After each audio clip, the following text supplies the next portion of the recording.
Hola amigos, bienvenidos una vez más al canal. Hace pocos días se estrenó la última película de Superman en todos los cines del mundo. Y en este video quiero hablar de algo interesante y es el simbolismo que hay detrás de esta figura, ¿no? Se dice que es el primer superhéroe de los cómics, el primero que se inventó en todo el mundo, al menos de forma oficial. Y vamos a ver los símbolos y lo que hay detrás, el plan hebreo que hay detrás de la figura de Superman y su relación con su Mesías o con el anticristo, ¿sí? Ahí están los hebreos, como siempre, involucrados en todo esto y ya vamos a ver por qué. Vamos a empezar repasando la historia de Superman, del personaje, quienes lo crearon, bueno, y todos estos detalles.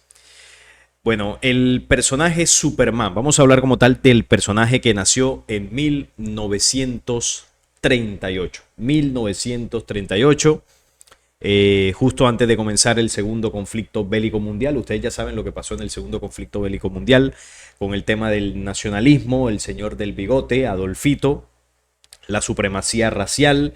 Bueno, él promulgaba eso, ¿no? La raza aria, el hombre superior. Justo un año antes de empezar esto, nace el cómic de Superman, el superhombre. Vamos a ver de qué se trata todo esto. Superman nace en un mundo extraño, en una especie tecnológicamente avanzada que se parece a los humanos, una especie extraterrestre, los kryptonianos. Es un punto importante. Poco después de nacer, su planeta se destruye en un cataclismo natural, el planeta Krypton, ¿no? Pero el padre científico de Superman previó la calamidad y salva a su hijo bebé enviándolo a la Tierra en una pequeña nave espacial. Lamentablemente, la nave es demasiado pequeña para llevar a alguien más, por lo que los padres de Superman se quedan atrás y mueren. Quienes hayan visto las películas o hayan leído los cómics saben de esta historia y recordarán que en Krypton, bueno, era un planeta que estaba a punto, ¿no? de un cataclismo, iba a ser destruido. Y esa civilización, la civilización kryptoniana, tenía una característica. Ya no se reproducían bajo la forma natural, hombre y mujer, para expandir la raza, sino que con la tecnología avanzada que tenían, se reproducían creando niños, nuevas generaciones en laboratorios, bueno, en unas especies de cápsulas, ¿no? Donde los bebés se iban gestando. Así se gestó, evidentemente, Superman. Esta civilización que se muestra avanzada tecnológicamente por lograr estos hitos en la ciencia, realmente lo que estaba mostrando es una degradación, aunque físicamente se veían como humanos, así los muestran en las películas. El hecho de no poder reproducirse de manera natural lo que muestra es un retroceso en la especie, muestra una degradación de esa civilización, no muestra un avance. El avance tecnológico es forzoso porque no hay otra forma de reproducirse. Entonces, para que veamos esos puntos, ¿no? Y lo vayamos comparando con otros paralelismos, otras historias que voy a mencionar ahora más adelante. Bueno, el planeta se destruyó, pero antes de eso, los padres de Superman lo envían a la Tierra en una nave pequeña, poco antes de que el planeta fuera destruido y todos murieran. Las primeras tiras de periódicos nombran al planeta Krypton y al bebé Kal y sus padres biológicos Joel y Laura. Sus nombres fueron cambiados a Jor-El y Lara en una novela de 1942 de George Lauder. La nave aterriza en el campo estadounidense donde los Kents, una pareja de agricultores, descubren al bebé. Los Kents nombran al niño como Clark, lo crían en una comunidad agrícola. Un episodio de la serie de radio 1947 ubica esta comunidad anónima en Iowa. Años más tarde, en otra producción, se ubica este lugar en Kansas, como bueno, luego en las diversas historias y películas de Superman así se confirma, ahí en Maryland, en Estados Unidos. En la mayoría de las historias anteriores a 1986, los poderes de Superman comienzan a desarrollarse en la infancia. Desde 1944 hasta 1986, DC Comics, que es la empresa que bueno, publica las historias de Superman, comenta que, bueno, las aventuras de Superman comienzan desde la infancia, la adolescencia, comienza, bueno, a desarrollar sus poderes y de ahí, bueno, se desarrolla toda la historia ya que todos hemos visto en películas. Pero quiero que anotemos, ¿no? Los puntos del origen, ¿no? Un planeta de una civilización extraterrestre, aunque ahí la muestran avanzada, realmente degradada por la forma de reproducción, un planeta al borde de la destrucción, supuestamente por causas naturales, pero esa destrucción también es derivado por la influencia de esa civilización destructora, ¿no? Destructora de mundos. Llevaron ese planeta al cataclismo y algunos lograron sobrevivir emigrando hacia la Tierra, llegando hacia la Tierra, en el caso de Superman, en naves para salvarse del cataclismo. Entonces, esta historia, cuando uno la escucha, bueno, parece que no tiene mayor profundidad, pero cuando comencemos a compararla con otras historias también de características extraterrenas, vamos a ver que tienen bastantes paralelismos. Vamos a hablar de los creadores de Superman. Y aquí comienza el hilo, ¿no? Digamos, a mostrarnos la influencia hebrea en toda esta historia y el mensaje que se quiere transmitir a través de propagandas como el cine, ¿no? El cine es una industria propagandística. Si vamos acá, tenemos que Superman, que apareció por primera vez en Action Comics, pertenece al grupo de cómics estadounidenses publicados por DC Comics. El personaje fue creado por el escritor estadounidense Jerry Siegel y el artista canadiense Joe Shuster, y debutó en el cómic Action Comics en junio de 1938. Ese fue el año, ¿no?, de la creación de Superman, 1938, como lo decía, un año antes de estallar el segundo conflicto bélico. Bueno, ¿y qué pasa con esto? ¿Qué pasa con el señor Jerry Siegel y el canadiense Joe Shuster, los creadores de Superman? Bueno, Jerry Siegel, que murió en 1996, fue un guionista de historias estadounidense y su creación más famosa, evidentemente, fue Superman. Él nació el 17 de octubre de 1914 en Cleveland, Ohio. Sus padres eran inmigrantes judíos que llegaron a New York en 1900 huyendo del antisemitismo de su nativa Lituania. Llegaron ahí a Estados Unidos y ahí nace el señor Jerry Siegel, que es hebreo. Aunque haya nacido en Estados Unidos, ustedes saben cómo funciona el tema de esta raza, que no es aquel el que nace ahí en Israel, el que es de esa raza, sino es el que es de padres, evidentemente, de sangre. Entonces, primer elemento, ¿no?, que comienza ya a relacionarnos con esta tradición hebrea. El segundo elemento, Joe Shuster. Él nace en Los Ángeles, en Toronto, perdón, y muere en Los Ángeles el 30 de julio de 1992. Fue dibujante de cómics estadounidense, nacido en Canadá, creador junto a Jerry Siegel del célebre personaje Superman. Uno lo crea, la historia, y bueno, y este es el artista, ¿no?, el que lo dibuja. ¿Y qué pasa con el señor Joe Shuster? Joe Shuster nació en Toronto, Ontario, hijo de inmigrantes judíos. Su padre Julius, un inmigrante de Rotterdam en los Países Bajos, y su madre Ida, que había llegado de Kiev. Apenas podían llegar a fin de mes, porque bueno, también venían de otros lados a empezar una nueva vida en los Estados Unidos. Entonces, tanto Joe Shuster o Joseph Shuster como Jerry Siegel, creadores de Superman, son de origen hebreo. Y usted dirá, bueno, ¿y eso qué tiene que ver? Nada es coincidencia. Y ahora vamos a entender por qué. Porque estos señores no se crearon a Superman porque sí, porque un día se levantaron y este señor dijo, oye, voy a crear una historia de un extraterrestre, que el planeta fue destruido y vino a la Tierra a salvar a la humanidad. Y el otro, bueno, vamos a dibujarlo, le colocamos el símbolo de la S y los colores y todo esto. Todo eso tiene un porqué. Y ellos tienen una inspiración, hay una historia que los inspiró. Bien, aquí es donde comenzamos a hacer los enlaces de lo mítico y lo simbólico de Superman, con esto que hemos hablado al principio, la historia y los creadores de Superman y el contexto en que se crea, ¿no?, 1938. Aunque el personaje de Superman se diseñó en el año 1933, recién se publicó 5 años después en la revista Action Comics, o sea, debutó en 1938. Sus creadores, Jerry Siegel y Joe Shuster, eran dos estudiantes judíos de Cleveland, ya lo hablamos, eran de origen hebreo, que se inspiraron en múltiples fuentes para dar vida al hombre de acero. Vamos a ver en qué se inspiraron. En primer lugar, ambos autores admiten que la idea de un superhombre la tomaron de un discurso de Adolfito, ¿no? Del nacionalismo alemán, el del bigote. Ya ustedes saben que esto no se puede hablar mucho. Que en esas épocas, en 1933, había llegado al poder en Alemania.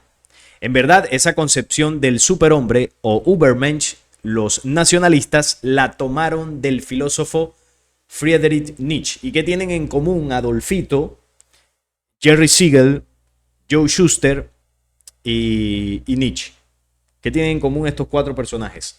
Los cuatro son de origen hebreo. Usted lo puede investigar fácilmente. Y entre estos cuatro, crearon diversos conceptos relacionados al superhombre. Nietzsche, la famosa teoría del superhombre. El señor Adolfo, la supremacía de la raza. Los arios, que buscaba la perfección de la raza, el hombre superior. Y Jerry Siegel y Joe Shuster crearon Superman, el superhombre. Entonces, para que veamos cómo todo esto está relacionado. Nietzsche habla, o había hablado de esto en varios de sus libros, refiriéndose a un ser superior con un nivel de madurez espiritual y moral por encima del resto de los mortales. Vamos a ver exactamente, ahora sigo con esto, con lo de los demás símbolos. Veamos exactamente lo que dijo Nietzsche sobre el superhombre. Aquí tenemos un resumen, porque claro, no se va a poner usted a leer todos los libros y todo esto. El superhombre de Nietzsche o Übermensch es un concepto central en la filosofía de Nietzsche. Se refiere a un individuo que ha superado las limitaciones impuestas por la moral tradicional, especialmente la moral cristiana. Y aquí hay un punto importante. El superhombre, dentro de este pensamiento y esta filosofía de Nietzsche, y de pronto aquí en comentarios van a salir los estudiantes de filosofía, los filósofos, a refutar. Perfecto, están en todo su derecho. Al final, ellos van a repetir en gran parte lo que les enseñan en las universidades sobre el pensamiento de Nietzsche. Este señor era un perverso. Por más que le hablen bonito, ustedes, la filosofía de él era un perverso absoluto. Entonces, Nietzsche se refiere hacia el superhombre, que es aquella persona, aquel hombre que ha superado las limitaciones impuestas por la moral tradicional, especialmente la moral cristiana, y que busca crear sus propios valores y significado de la vida.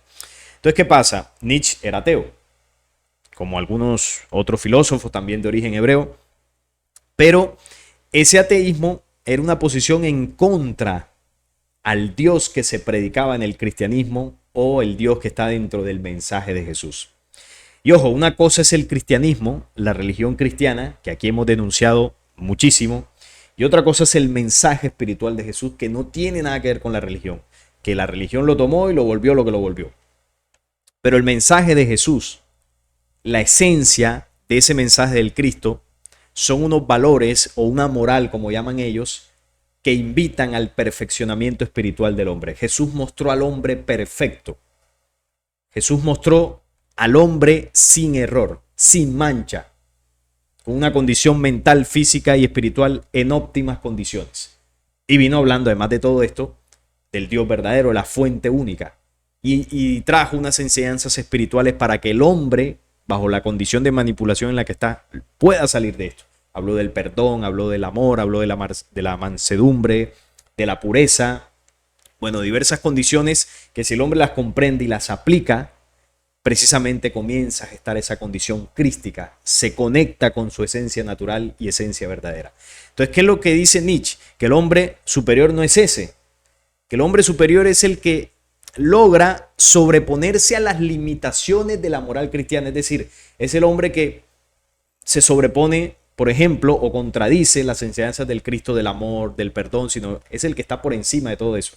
Al que no le importe el amor, el respeto, el perdón, la mansedumbre, la paz, la pureza, la limpieza de corazón.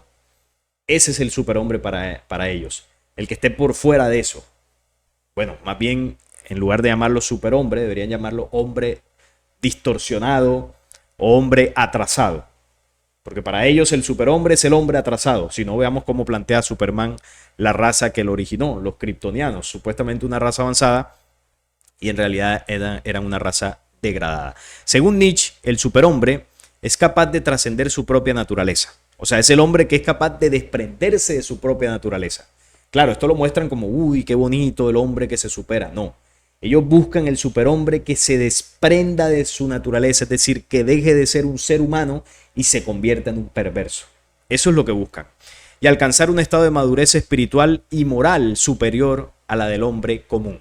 Este concepto se presenta de manera prominente en su obra Así habló Zaratustra, donde Nietzsche explota la idea de que el superhombre representa el futuro de la humanidad. Claro, será el futuro de la humanidad si seguimos manipulados y bajo el yugo de la raza de este señor, que son los que gobiernan, no los de raza pura. No me refiero al pueblo de Israel, que en muchos casos se oponen a todo esto. Si seguimos bajo esa condición, por supuesto que el superhombre será el futuro de la humanidad. Una humanidad degradada y destruida. Y eso es lo que ellos quieren. Un ideal que desafía las normas establecidas y promueve la libertad individual, es decir, el libertinaje. El libertinaje de Lucifer, la antorcha de la libertad del hombre totalmente destruido. Iremos a parar al igual que la civilización kryptoniana. Ya no habrá reproducción, tendremos que utilizar la alta tecnología material para poder seguir existiendo y terminaremos destruyendo nuestro propio planeta, como así se está viendo. Ese es el superhombre. El superhombre es aquella humanidad que se une a la rebelión de los ángeles caídos que denuncia Enoch. Aquellas razas extraterrenas desde el más remoto pasado que no, en otros tiempos fueron humanidades como nosotros. Se degradaron, se destruyeron sus mundos y tuvieron que verse obligados a vagar por el universo hasta llegar aquí. Y aquí quieren hacer lo mismo, ¿no? Destruir esta humanidad. Entonces, menciono lo del superhombre de Nietzsche para que se vaya entendiendo la relación. El señor del bigote, Adolfo, interpretó esto de Nietzsche desde lo racial y con la ayuda de su propaganda o de su propagandista, más bien Joseph Goebbels, buscó el modo de convencer a los alemanes que la raza aria era superior a las demás y por ende debía ser la dominadora del mundo, ¿no? Ya sabemos la historia del señor Adolfo con la raza aria, con un físico perfecto, supuestamente, rubios y todo esto, pero lo de la raza iba más allá de eso. Ellos buscaban la pureza de la raza más que en lo físico, que también, pero era buscando un linaje de sangre que no estuviera mezclado con las demás razas del mundo. La raza merovingia, la raza pura que tanto defienden los hebreos, aquel linaje que desciende desde los Elohim cuando se mezclan con las mujeres, desde el Génesis 6 hasta el tiempo del Mesías. Ese es el linaje de sangre, esa es la raza pura que ellos quieren proteger. Otros pensadores como Ari Aurobindo se refieren a este superhombre en función de una evolución espiritual. Bueno, ya estos son otros conceptos, pero lo cierto es que, refiriéndonos a los creadores de Superman, Siegel y Shuster pensaron en crear un superhombre malévolo por su vinculación primordial con el nacionalismo, pero luego consideraron que el personaje debía ser benévolo y heroico, o más bien superheroico. Una imagen parecida a lo que sería un Mesías, ¿no? Un Mesías, un Salvador que proviene de una raza de origen extraterrestre y que, bueno, llegó aquí a la Tierra para salvar a la humanidad. En las primeras historias de aventuras y ciencia ficción del siglo XX, la gran mayoría de los personajes heroicos solían vivir en parajes remotos. Y bueno, así se fueron creando otras historias, pero Superman en sus aventuras no se desarrollan en lugares o épocas remotas, sino en la inmediatez, en medio de una ciudad que podría ser perfectamente nuestra ciudad. Y los grandes combates dejaron de liberarse en lejanas selvas, parajes, mares o planetas y se libran en las historias de Superman en las mismas calles del mundo. Entonces, eso es importante también. Superman, las historias de Superman son, podríamos llamarlo atemporales. Es decir, no es como de pronto otros superhéroes que se pueden ubicar en otro tiempo de la historia donde se desarrolla la trama. Superman siempre es actual. Siempre que usted ve una película de Superman, siempre es ambientada en el tiempo moderno. Es decir, como el superhéroe que llega a salvar en el tiempo moderno. Esta película que acabó de salir, año 2025, es actualidad total. O sea, el superhéroe llega en estos tiempos modernos. Y si ve las películas anteriores, es exactamente igual. Es decir, cada vez que sale una película de Superman, es mostrando el Mesías o el Salvador que va a llegar en este tiempo a salvar a la humanidad. Y eso es lo lo que llama la atención, ¿no? Eso es un simbolismo ahí también muy importante, porque cada que se saca una película de Superman por Hollywood y bueno, toda esta maquinaria propagandística, que también sabemos que la industria del cine es pagada por la raza, ¿no? Que ya estamos hablando, por la misma raza a la cual pertenecen los creadores de Superman. Esta gente paga a la industria del cine y a través de la industria del cine se propagan mensajes y propagandas masivas. Entonces, ¿cuál es el mensaje con Superman? La llegada del Mesías. El Mesías hebreo, por supuesto, el superhombre. Superman aparece, bueno, en los cómics, en películas, y bueno, y a partir de ahí se comienza desde 1938 a popularizar el cómic y las películas más adelante que fueron saliendo de Superman, y así se convirtió en el superhéroe más famoso de la historia. Aunque hay muchos, pero Superman fue el primero y es el más famoso. Bien, al hablar de Siegel y Joe Shuster, que son los creadores, dijimos que eran de religión y tradición hebrea, de raza hebrea. Este punto no es menor, ya que en Superman hicieron confluir a varios personajes bíblicos. Quizá el más evidente de todos sea Moisés, que como bien podemos leer en el libro del Éxodo, fue escondido por su madre ante las amenazas del faraón para luego ser arrojado al río Nilo en una cesta embadurnada con barro en su interior y brea en la parte exterior para hacerla impermeable. En ambos casos, Kal-El, el verdadero nombre de Superman, y Moisés fueron colocados en una cápsula o la cesta, en el caso de Moisés, y alejados del peligro, la explosión del planeta Krypton y bueno, la destrucción de su raza, pero Superman logró salvarse. Entonces, bueno, algunos dicen que también se inspira en el tema de Moisés. Otro personaje que sirvió de inspiración para los creadores del Hombre de Acero fue Sansón, el gran héroe del Antiguo Testamento, que es un híbrido, mitad Elohim, mitad humano, que poseía una fuerza sobrehumana y que solamente tenía un punto débil y era que le cortaran el cabello. En el caso de Superman es la kriptonita. Otro punto interesante y que también se vincula con el judaísmo es el nombre kriptoniano de Superman, Kal-El. Es bien sabido que el sufijo el en hebreo quiere decir Dios, y eso se evidencia en muchos nombres, sobre todo de ángeles y arcángeles, Gabriel, Miguel, Rafael, Uriel, Samael, etc. Pues bien, Kal-El no solamente suena en hebreo, sino que también tiene un sentido. Kal o Kol quiere decir voz, por lo tanto, Kal-El significa la voz de Dios. Es un enviado de Dios, es el representante de Dios, el Mesías. Eso es lo que representa Superman. Algo así como un emisario o canal para establecer la justicia y también la paz divina. Esto dota evidentemente a la figura de Superman como con una característica mesiánica. Si bien hace corresponder a este superhéroe, o sí, también se le relaciona con Jesucristo, así lo hacen algunos, ¿no? Pero realmente no representa la figura de Jesucristo. Representa otro tipo de Mesías, ¿no? Otro tipo de Salvador, mucho más relacionado con la tradición hebrea. Otro punto es el emblema que luce en el pecho, que es un diamante y en el centro lo que parece una S. La letra S de lo literal es simplemente la inicial de Superman, pero luego se le dieron otros significados. En la película de 2013 se dice que es el símbolo kryptoniano de esperanza. En ocasiones se dice que es el escudo de la familia del planeta Krypton, y la conexión con la figura de Moisés se dice que es una serpiente, recordando el evento bíblico donde este personaje levanta una serpiente de bronce en el desierto, o cuando convierte el bastón, ¿no? El bastón de Moisés lo convierte en una serpiente. De hecho, cuando vemos, aquí está el símbolo, la S, que supuestamente significa esperanza en lenguaje kryptoniano, pero también es evidente que parece una serpiente, ¿no? Está el símbolo de la serpiente antigua, la serpiente siempre relacionada con Yahvé, con Moisés, la serpiente como el símbolo de la tribu de Dan, por ejemplo. La serpiente es un símbolo que está cercano a todo lo que es la tradición hebrea. El símbolo de la serpiente que se come su propia cola también hace referencia a los planes sionistas. Bueno, hay una simbología muy interesante con esta S, ¿no? También el diamante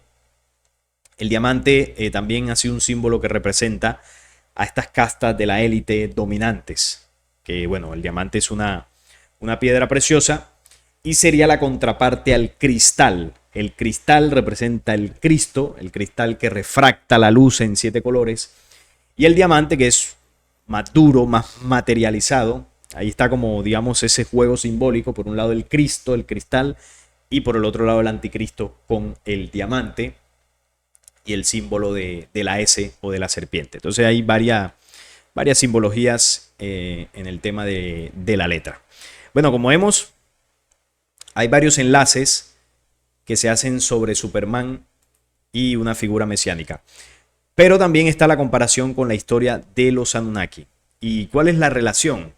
Bueno, hay algo muy parecido, y es que los Anunnaki querían minar oro y otros minerales cuando llegaron a la Tierra.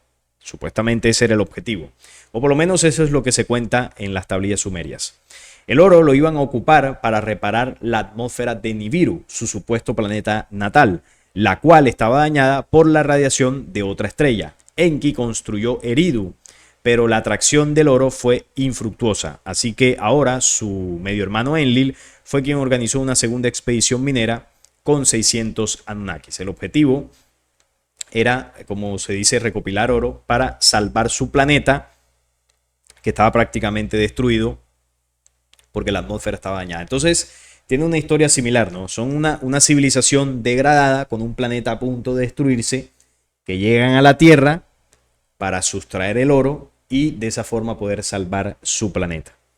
Claro, esta es una historia que también es difundida por Zecharia Sitchin, y Zecharia Sitchin se inventó algunas cosas de esta historia, malinterpretó otras, pero a grosso modo los Anunnaki son una raza extraterrestre, igual que los kryptonianos, provienen de un planeta casi destruido, aunque ya yo he denunciado aquí que ese planeta Nibiru, aquí dentro del sistema solar, como supuesto origen o lugar de origen de los Anunnaki, no es real. Si hay un planeta alejado que tiene una órbita bastante amplia, ¿no? Que es el famoso planeta 9, que cada miles de años en su órbita se acerca a la Tierra y produce ciertos cataclismos. Pero ese planeta no es el origen de los Anunnaki. Es decir, esa no era la casa de los Anunnaki. Cuando hablamos de los Anunnaki, pertenecen a razas de Elohim, diversas razas degradadas que provienen de otros mundos, pero fuera del sistema solar. No se originaron aquí. Entonces, ese es el punto que ahí Zecharia Sitchin medio se inventó, ¿no? De que realmente ellos eran originarios de Nibiru, y no es así. Pero lo cierto es que provienen de otros mundos que también destruyeron. Más allá de la historia de Nibiru aquí en el sistema solar o no, estas razas vienen perseguidas porque vienen destruyendo mundos en el universo. Y claro, aquí en el sistema solar hay una historia de un mundo destruido que es el planeta Maldek o Malonia, el planeta que estuvo entre Marte y Júpiter, lo que hoy en día es el cinturón de asteroides. Entonces, ¿qué es lo que dice la historia de Maldek o Malonia? Que ahí habitaba una raza de origen extraterreno que no era originaria de ese planeta, sino que en cierto punto llegó a ese lugar, y por todo lo que hicieron allí, por diversos conflictos bélicos, tecnología nociva para el planeta, al final también llevaron a ese planeta hacia la destrucción hasta que terminó en escombros, que es el giro del cinturón de asteroides que vemos hoy en día. Entonces, esa raza que habitó en Maldek o Malonia, que destruyó ese planeta y luego terminaron llegando a la Tierra, esa historia es muy parecida a la de Superman y a la de los Anunnaki. Una raza extraterrestre que viene huyendo de un planeta prácticamente destruido y llega a la Tierra. Entonces, ¿de dónde se inspiraron los creadores de Superman? Bueno, del tema del superhumano de Nietzsche, sin lugar a dudas, pero si vamos más atrás, se inspiraron de la historia de la propia raza extraterrena que les dio origen a ellos. Sí, aquellos que se mezclaron con las mujeres semitas en el monte Hermón, lo que denuncia el libro secreto de Enoch. De ahí nace ese linaje elegido de los Elohim, ese linaje elegido, esa sangre pura, esa raza superior, ese hombre o ese superhombre, mitad Dios, mitad humano. En eso se inspiraron, en lo que los Elohim hicieron aquí. Y claro, esto, bueno, lo llevaron a tiempos actuales en lo que es la historia de Superman. Y también hay una historia similar, que es esta, ¿no? Este anime, muchos lo habrán visto, el anime de Dragon Ball, de Goku, Esto es un anime que yo de pequeño me veía, me sigo viendo. Esto no quiere decir que usted porque se vea el anime o se vea Superman, yo me he visto todas las películas de Superman, entonces usted se va al infierno. No, usted lo puede ver como entretenimiento, pero yo lo que aquí estoy analizando con ustedes es qué lo originó, cuál es el mensaje que se transmite, cuál es la simbología que tiene, y con eso ya usted, consciente de ese mensaje, no deja que ese mensaje le influya. Porque ¿cuál es la influencia de este tipo de animes o de la historia de Superman? Que colocan en el subconsciente de la humanidad la esperanza en un salvador, un mesías externo, un hombre que viene a solucionar. Ese es el mensaje en el subconsciente que se le ha trasladado a la humanidad, bueno, desde que se creó Superman, ¿no? En 1938. Entonces, la humanidad en general tiene esa esperanza. Por eso la S significa esperanza, ¿no? En kryptoniano. La esperanza de que va a venir alguien a solucionar, la esperanza de la segunda venida, la esperanza del Mesías. Claro, y estas películas y dibujos animados nos preparan para eso. Entonces vemos, por ejemplo, que estos personajes se transforman en una versión superior de ellos, los Super Saiyajin. Y es muy parecido a lo que buscaba Adolfito, ¿no? Allá en Alemania. La raza superior, ¿no? Rubios, de ojos azules, super fuerza, super velocidad. Es una clara referencia a eso que buscaba con la raza superior, el superhombre. Y bueno, ahí se habla del símbolo del dragón. Bueno, hay mucha simbología ahí también. Pero lo curioso también es que este personaje también, tras nacer, su origen o su nombre original no es Goku, sino es Kakaroto, es puesto a dormir en una incubadora, al igual que Superman. Así se reproducían en parte la raza también de los Saiyajins, que en este caso así se llamaban, ¿no? En Superman son kryptonianos, aquí son Saiyajins. Entonces fue puesto en una incubadora para terminar de desarrollarse. Y bueno, en algún momento los Saiyajins comienzan a correr peligro por una amenaza que iba a destruir su planeta, el planeta llamado Vegeta, y el padre de Goku coloca a su hijo en una nave y lo envían a la Tierra, exactamente igual que Superman. ¿Y para qué? Bueno, para salvarlo de la amenaza, ya que semanas después el planeta natal, el planeta Vegeta, fue destruido por un invasor. Y bueno, llega a la Tierra Goku y ahí comienza la historia. ¿Y en qué se convirtió Goku? En el salvador del planeta Tierra. El hombre que lucha siempre contra amenazas que por lo general vienen del espacio exterior. Y bueno, se convirtió en eso, en el Superman, en un superhombre, en el salvador, en el Mesías que salva a la humanidad. Entonces vemos el paralelismo entre Superman, la historia de los Anunnakis, la historia de Dragon Ball. Y bueno, y seguramente habrá más historias así similares que de pronto ahora se me escapan, pero seguro que hay más historias que tengan estos paralelismos. Entonces vemos que la propaganda mesiánica bueno, está por todos lados, ¿no? Incluso aquí a Superman se le relaciona con Moisés, ya lo hablábamos ahorita, también con el Cristo, pero bueno, el enlace con el Cristo no cuadra mucho, cuadra más con Moisés o con esa figura mesiánica del judaísmo. Y Superman, por supuesto, que tiene ciertos matices religiosos, ¿no? En esta última película, esta se estrenó el 11 de julio. Hay un dato interesante. En esta última versión de Superman, la que se acaba de estrenar, es primera vez protagonizada, bueno, el actor se llama David Corenswit y es el primer actor judío en la historia en interpretar a Superman en esta última película. ¿Y por qué llama la atención? Porque es el primer actor hebreo en interpretar a Superman en toda la historia. Siempre han habido de otras nacionalidades. Claro, porque parece que se cierra el ciclo, ¿no? Y esto es un mensaje directo, ¿no? El superhombre, el Mesías, el Salvador, es hebreo. Y por eso lo representa un descendiente de ese linaje.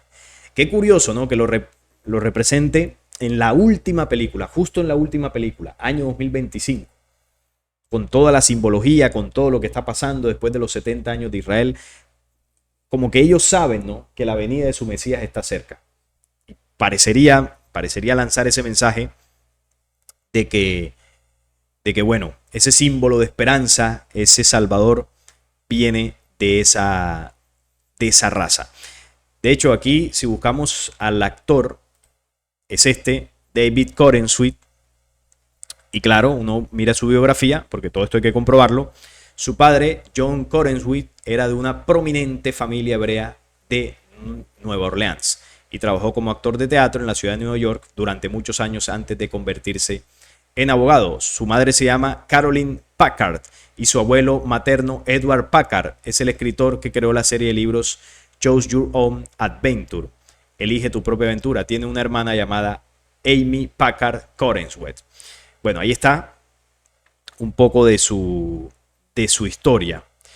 Bueno, se dice que se casaron por la iglesia, los padres de él, bueno, la familia y todo esto, algo de la historia de este actor, pero es de origen hebreo, al igual que el señor Jerry Siegel y Joe Shuster, los creadores de Superman. Entonces vemos como de principio a fin todo está enlazado con el origen hebreo. El origen de su raza, la raza pura de esta gente, los puros, no el ciudadano de a pie, me refiero a los que dominan el mundo, los que están detrás, por ejemplo, de la propaganda del cine. Esa raza pura que desciende de los Elohim, de la mezcla antiguamente con las mujeres semíticas, esos son los que están preparando la venida del Mesías. Son los que hoy en día gobiernan Israel. Netanyahu es uno de ellos. Y esa pureza de raza, ese hombre superior que mencionó Nietzsche en esta filosofía perversa, es precisamente el linaje de sangre del que desciende el anticristo, que es el Superman, ¿no? Por eso en esta ocasión lo representan con un actor de origen hebreo. Y por último, miren los protocolos de los sabios de Sión, para que confirmemos definitivamente el origen de este plan y la intención. En el acta número 2 de estos protocolos dice: no creáis que nuestros aciertos son palabras sin fundamento alguno. Considerad los triunfos de Darwin, Marx y Nietzsche, preparados por nosotros. Darwin, Marx y Nietzsche. Estudien la filosofía de ellos. Darwin, que supuestamente venimos de las bestias. Los que vienen de las bestias son ellos, no nosotros. El humano original no proviene de las bestias. Ellos proceden de las razas que crearon, de la mezcla con mujeres y demás experimentos, donde de tantos intentos por crear un humano igual al humano natural, terminaron creando especies de homínidos. Esos homínidos, chimpancés y bueno, los que genéticamente son prácticamente iguales a nosotros, que coincide el 98% del porcentaje de los genes, con los genes humanos. No es que los humanos desciendan de los chimpancés o que nos parezcamos a ellos o que ellos son nuestros ancestros. No, el chimpancé es un intento fallido de crear una especie humana y terminó saliendo ese animal. No es natural. Es un ser vivo, por supuesto. Pero sus genes se parecen a nosotros porque se intentó hacer similar a nosotros. Y junto al chimpancé, algunas otras especies de homínidos. Y ahí quedaron. Esos son los famosos eslabones de la evolución de Darwin. Eso no era evolución. Esos son los distintos experimentos e intentos de hacer una creación humana igual a la original. Eso es el legado de Darwin, hacernos creer que somos descendientes de bestias. Marx y Nietzsche, las filosofías destructoras, por ejemplo, hoy hablamos de una parte de la filosofía de Nietzsche, el superhombre, ya vemos lo que hay detrás. ¿Y qué generó esto? Un efecto desmoralizador de todas estas doctrinas en la imaginación de los gentiles. Por ejemplo, la del superhombre, ¿qué genera? Que seamos dependientes de un salvador, que tengamos la esperanza en ese falso Mesías. Y eso es lo que ellos van a hacer, van a traernos un salvador. Ciertamente no ha pasado desapercibido. El triunfo de nuestra teoría es el modo de adaptarse al temperamento de las naciones con las que nos mezclamos. Nuestros derechos internacionales barrerán las leyes del mundo entero. Y esto es lo que muestra los protocolos de Sión, mencionando a Nietzsche, dentro de todo lo que estamos hablando, es su doctrina, su filosofía, lo que, ha programado las mentes junto con la publicidad de Hollywood, en las películas, los cómics, el tema del anime. Todo esto ha generado una propaganda, no solamente DC Comics y Superman, también hay que meter a Marvel ahí. Y bueno, todos los superhéroes generan en la psiquis humana la dependencia de un salvador, un hombre que viene a salvar. Y eso es, como dice acá, el mensaje mesiánico de Superman, el mensaje mesiánico de Hollywood. Eso es lo que hay detrás de esto. El extraterrestre Superman que convive con los humanos, y ofrece su vida entera para defendernos de las fuerzas malignas extraterrestres que acechan la Tierra. Esa es otra, ¿no? Hay algo más detrás de esto, y es que Superman hace creer que los extraterrestres que conviven con nosotros son los buenos, y los que de pronto vengan de afuera en algún momento para ayudar son los malos. Y es todo lo contrario. Los que viven, cohabitan aquí con nosotros desde el pasado, son los que invadieron y son los que están detrás de toda esta manipulación. No son nuestros aliados. Y los que han venido de afuera a ayudar, a dejar un mensaje y se vuelven a ir, esos sí son los positivos. Entonces veamos cómo voltean las cosas, ¿no? Nos hacen creer que si alguien viene de afuera a ayudar, ese es el enemigo. Pero no, el que está aquí es el bueno. El que está aquí es el que nos ha salvado en muchas ocasiones. Y ese al final es el mensaje desmoralizador, ¿no? Como dicen los protocolos de Sion, en la mente de los gentiles. Y todo esto es lo que está detrás de la figura de Superman. Quizás algunos ya sabían de esto y para otros es sorpresa y se están enterando apenas de todo el plan propagandístico que hay detrás de la figura de Superman y la nueva película protagonizada por uno de esta raza. Así que bueno, ahí ya ustedes en los comentarios me pueden dejar qué opinan de todo esto. Si es primera vez que lo escuchan, o bueno, cualquier opinión que tengan ahí.